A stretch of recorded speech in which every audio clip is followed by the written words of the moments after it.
Hello everyone, welcome to 1045 Engineering. We are here with yet another video in our Mastering Data Structures and Algorithms in Java. Today's data structure is stack. So let's begin. In stack, with the formal definition, a stack is a linear data structure that follows the last in first out principle. So like a queue that follows first in first out, stack follows last in first out. There are some key operations in a stack. Push, which is to add an element to the top of the stack. Pop, remove the top element. Peek or top, view the top element without removing it. And similarly is empty, to check if a stack is empty or not. Okay, now before we go and understand, let's look at the how this stack actually works before we go into coding. Okay, so let's say we have an array. So everyone is aware of the array as of now. We have 1, 2, 3, and then let's say this place is empty. It's an array of size 4. So if you want to add an element to this place, we can directly add an element. We can say array of 3 is equal to 4. So 3 is the third index. As you are aware, indexes starts from 0, 1, 2 and 3. So on third index we'll add the fourth value, that is 4. Okay, this is generally how arrays are, right? Now we want to look at the stacks. So for stacks, one of the main thing was that it is last in first out. Okay, let me just remove this. So you can imagine a stack something like this.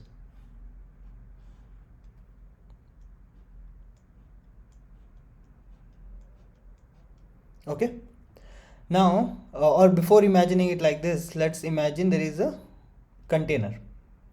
Okay, or let's call it a cookie jar. Okay, so you place it's right now empty. When you put a cookie into this, it will be here. The next cookie will be here, then next cookie, and then next cookie. Now when you want to remove the cookie or the biscuits from the jar, you'll always put your hand from here and pick this one first, correct? So this is same as this element came first, this element came last, but the last element is going to leave first. So we can say LIFO, last in first out. So it entered at the very end, and now when you want to take a biscuit out, this one will be taken out first. Similarly, once this one is removed, let's see, first, once this one is removed, then you'll pick this one, right? And similarly, once this one is removed, you'll pick the next one and the next one. Okay, now similarly we have a stack here, and let's say you want to store some numbers. There are 1, 2, 3, 4, 5, 6, 7, something like that. You enter them into the stack. So 1 will be at the bottom, 2 on top, 3, 4, 5, 6, 7. Okay, let's put 8.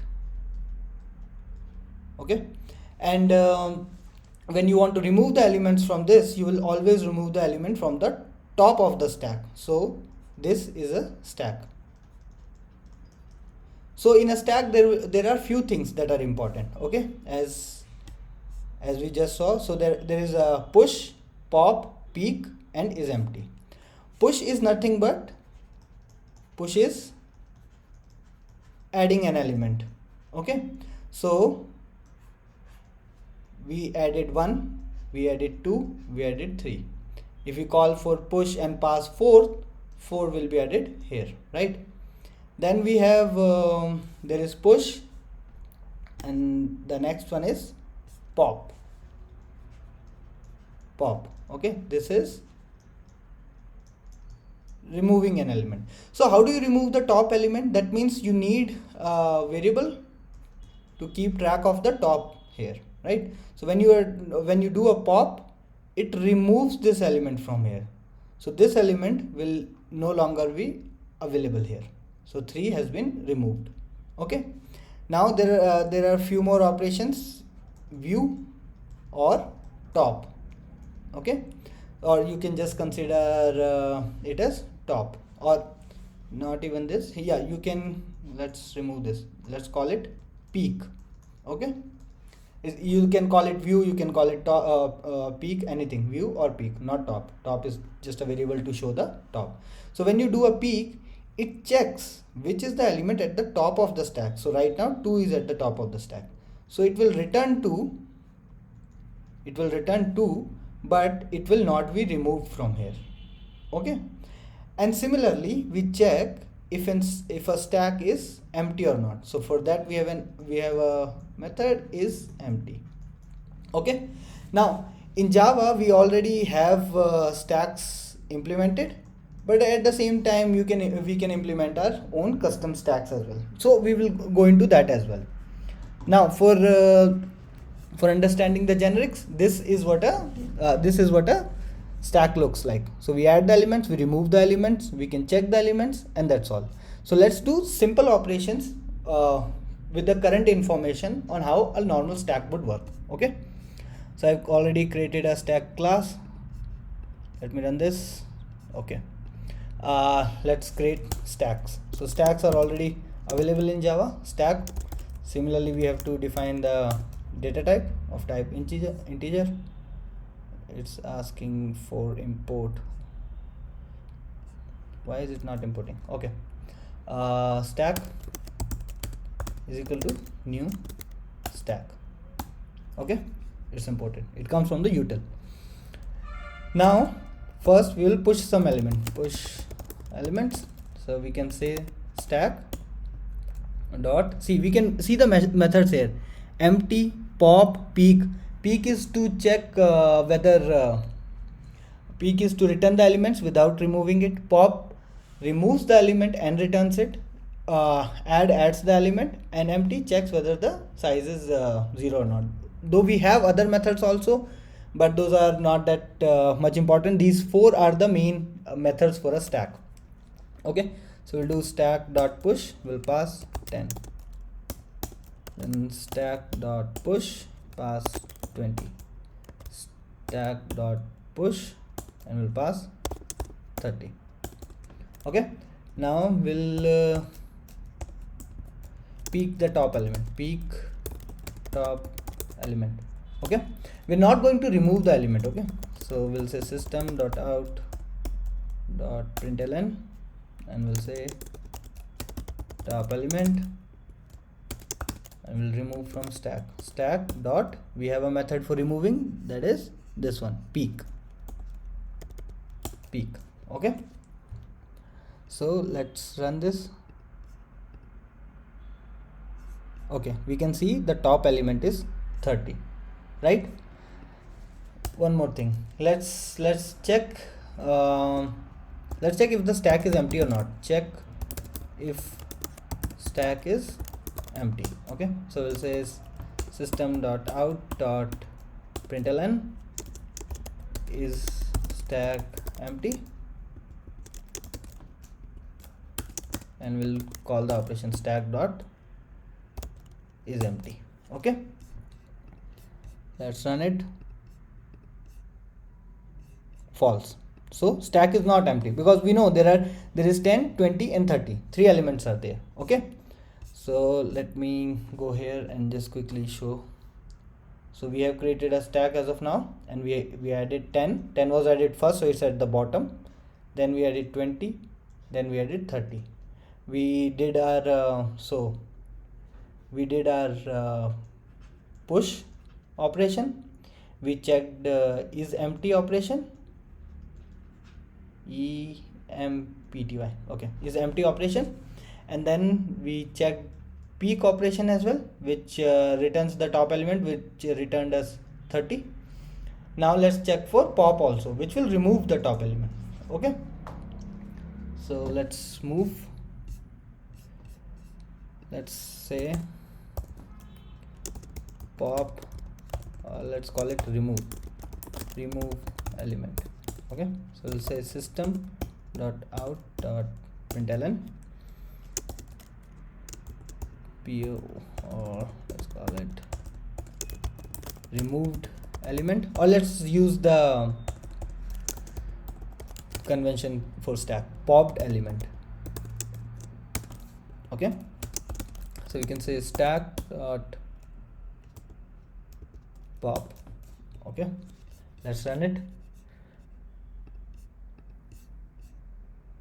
So you can see popped element is 30. So now as per the theory that we have discussed, what does pop do? Pop not only returns the element, it also removes the element from here. So this element 30 should no longer be available in our stack. So if now we do a peek, we should see 20. Let's test it. Okay, so let's test.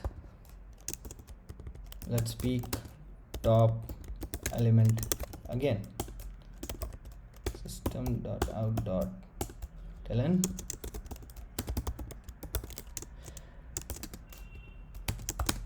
Okay, so we'll do stack dot peek. Okay, let's run it.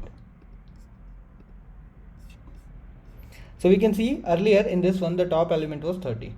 Then we checked if is the stack empty. No. Then we checked can you pop the element. So we popped the top element. So 30 has been removed with the pop functionality. Then we again did a peek and we found 20, because now from our stack 30 has been removed and 20 is the top element. Okay, I hope this is clear to everyone. These stacks are really simple. Now, since we are already using the inbuilt functionality of Java, where they have already defined the class for stack and we can directly use the operations peek, pop, is empty and all. But at the same time, it's a very frequent question where you are asked to create your own custom stacks. So you can create your custom stacks. We'll look into that one as well. But before that, there is a very common question: what is the size of a stack? Okay. So let me explain that. Okay, let's remove all this. Okay, so stacks are generally created from underlying data structure vector, which again uses array for creation. So what happens, let's say I have a stack, so vectors have a initial size of 10. So this 1 2 3 4 5 6 7 8 9 10. Okay, this is the default size of stack. Default size of stacks is 10. When we do our custom implementation, we can define any size. So default size of stacks is 10, which comes from underlying data structure, which is vector. Okay, but what happens when you add the element? So you added the element 1 2 3 4 5 6 7 8 9 and 10. Once you have added 10th element and now you want to add another element, you call stack dot push, you pass 11.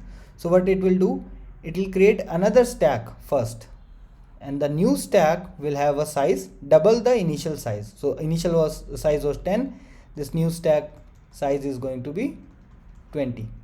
And in this one it will first copy all the elements. So first it will copy to another stack and then to this one. So at the end it will come like 1 2 10, and on top of it it will add 11, and we'll still have this all the way going till 20. Okay, so this is one of the few things not very well known, but you should be aware that the default size of a stack is 10 when you're using the from the utils library. Okay, let's move. Now a few of the real life examples for stacks are a stack of plates. You know, when you keep a plate on top of each other, you always pick the plate from the top of the stack, correct? Then the undo mechanism text editors, when we do Control Z again and again, it goes back to the last previous stage. Similarly, for use cases, it's a very common problem to express the expression evaluation, where we have so expression evaluation is something like this. So we are given a problem statement where they have given different brackets, 2, then there is multiplication, then closing bracket and all. So you use stacks to solve a problem like this, because each time you get an opening bracket, you add it to the stack, you get a number, you get a you add it to the stack, you get a closing bracket, you perform the operation. Okay, so that is also a commonly asked problem on stacks. If needed, please let me know in the comments. I can solve that problem and share with you guys. Okay, so similarly we use it for the functional call management as well. In recursions, when one method is calling the other method, the other method is calling the other method, it's easier to maintain them on a stack so that they always return back to the same stack. And it has higher applications in depth first search as well. Okay, now okay, let's do one thing. Let's take a example for custom implementation of stack. Okay, let me remove these things. We don't need all this. Okay, I do have a control Z here, but it makes sense to remove it like this, since I would have to press control Z a lot of times. Okay, so we are going to implement our custom stack. Now before I go and implement a custom stack, this is a very common coding question. Okay, you are asked to implement a custom stack. How will you implement it? Please take a minute, think for yourself, and then I will start. Ready? Okay, so what we can do is, first let's pay attention that we need to perform these operations, like all the stack operations: push, pop, peek, and of course checking for if it is empty or not, right? We can do it this way, that we create an array. Okay, let's create an array with some initial size capacity, 1 2 3 4 5. So we created an array, because since it's custom we can give any size.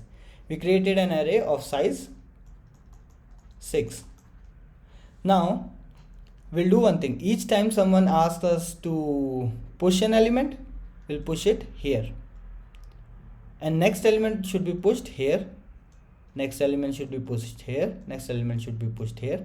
But then if someone calls the peak element, this element should be returned. If someone calls the pop element, this element should get removed, right? And then next peak should call this element 3. So that means we need to keep track of how many elements we have added and what is our current value. Okay, so what we can do is we can create a variable, we'll name it top usually, and the top will be first initialized here. The moment we add one element, it moves here, next element moves here. If we remove an element, it moves back to the last position. Okay, so let's say when we did push 1 2 3, so 1 2 3 is here, and top will be pointing to this location. Then we do addition, push again for 4 is here, top variable will be incremented as well.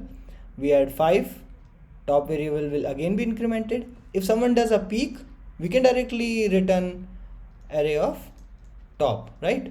Because top is already pointing to this index, it can directly return 5 if someone is doing a peak. If someone is doing a pop, we already know which element to remove from a top variable. So we remove this element and we decrement top again. So if we call a remove on 5 will get removed and top will now point towards 4. Similarly, you can check if the capacity or the final size has been reached. If that is the case, you create another stack or another array of a bigger size, copy all the elements to this one first, and then rest of the elements in the remaining size. Okay, so let's implement a custom stack for us. Okay, I'll do one thing. Let me create a class. We'll call it my stack. Okay, so what all do we need? We need a size. So let's call private, because it is going to be private to this class only, max size. Okay, then private int array, because we are using array to be our stack, or let's call it stack array. So we know that it is our stack but implemented using an array. Okay, similarly we'll have our variable for top. Now we got all the variables that are required, so we'll add a initializer as well, or the constructor for this class.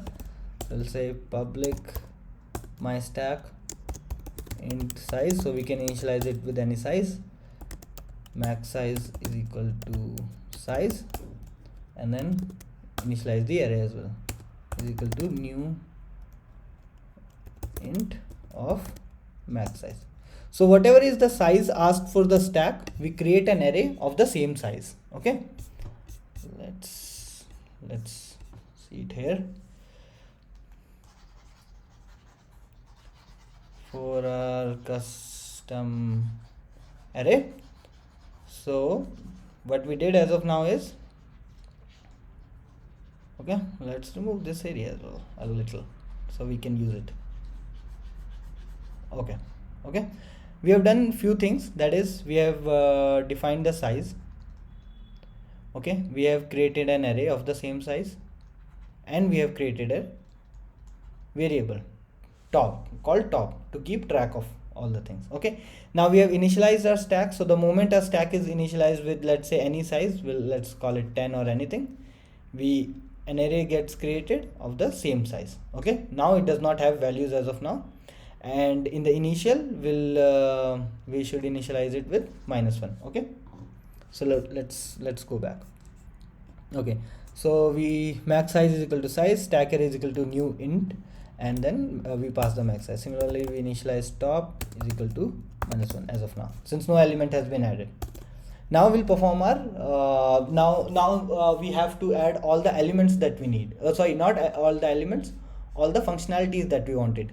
What were all the functionalities? Push, pull, and not push, pull, push, pop, peek, and others. Okay, so we'll say public void push. Okay, it will receive a value, int value.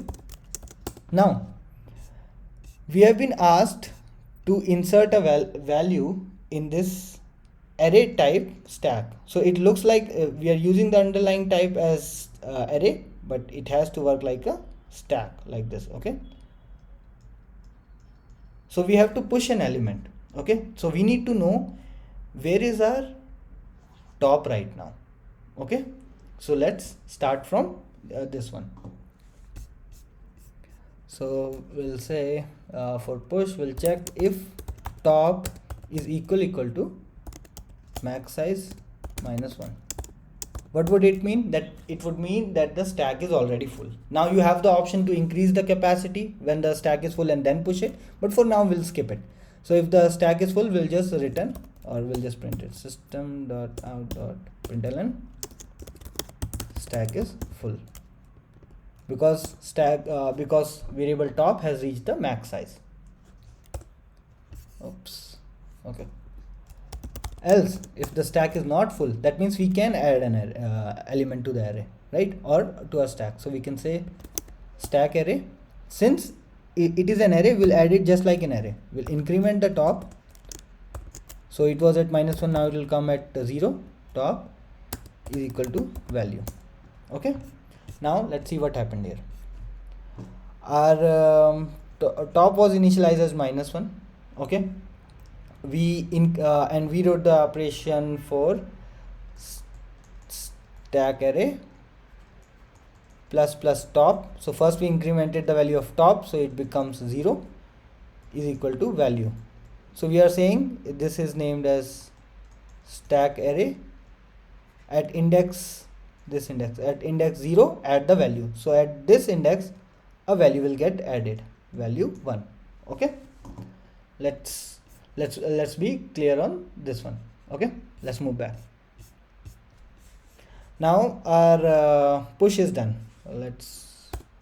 Let me put the comments, so in case you guys take it from the Git repository, you'll get the complete understanding. Adding elements. Okay, now let's do removing elements. Okay, so we'll say public not void int pop. Okay, if top is equal to -1, that what does it mean? The stack is empty, so there is nothing to return, right?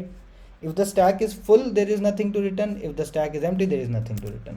So we can say system.out.println stack is empty,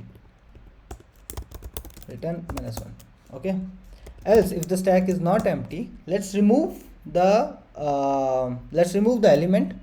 So we can say return, so we can say it like this: return stack array and whatever is our index, top, right? And then do top minus minus, right? Because once we have removed the element, we also need to reduce its value, reduce the value of our variable top. Or we can do it just like this, that remove the element and top minus minus. This is post decrement. So first it checks for the top value, returns the array, and then it decreases the value of the variable top minus minus. This is pre-increment. So first it increases the value of top variable from from -1 to 0, and then adds the value at 0th index. Okay.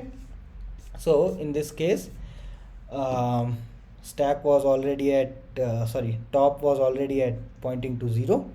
Now first we return the value, that is this value, and then we make it we reduce the value of 0 to 0 minus 1 is equal to, so top becomes -1. Okay, let's go back. Okay, so this way we have returned an element as well. Now what else is left? Viewing element. Okay, so we can say public int peak. Now in this one we do not remove the element, we just return the element. So we'll check if top is equal to -1, that means the stack is empty. So we can say system.out.println stack is empty. Okay, now if the stack is empty, we'll simply return -1. Otherwise, else return stack array and variable top, or the index. This is our index for the array and top for our stack, correct? Now what else is left? We only are left to check is empty. Okay, so we'll implement public boolean is empty. How can we return if it is empty or not? If the value of top is equal to -1, that means it is empty. So we can say return, we directly check top is equal to -1 or not. If it is true, it returns empty, that yes it is empty. Otherwise it returns that no, it is not empty. Okay, this is how we implement all the or this is how we implement our custom class, a custom stack. Okay, so we have all the methods. We have our stack with the size, the stack array, and the top variable. We have the method for pushing an element to our stack. We have the method for removing an element from our stack, for viewing the elements, and finally to check if the stack is empty or not. Okay, I hope this far it is clear. A stack is really easy and very easy to implement as well. Let's have some key takeaways from this video. So first, stacks are LIFO data structures, as we understand, last in first out. So whichever enters at the last will be removed first. They can be implemented using Java stack class or custom implementation, like we saw in the two examples. In Java, the stack actually comes from vector class, so that's why by default they have an initial capacity of 10, and when new element is added, it increases the capacity by doubling it. So the new capacity is typically double the old capacity. When the capacity of a stack in Java needs to increase, the underlying mechanism involves creating a new array. So like we discussed, right? So what will happen is they will have an array of size 10, and once the size is reached, they'll create another array of size 20, copy all the elements, and then use it as a stack. Okay. That's all from this video, everyone. If there are any questions or anything, please let me know in the comment sections. In the end, thank you for watching. Please like, share, and subscribe. Thank you.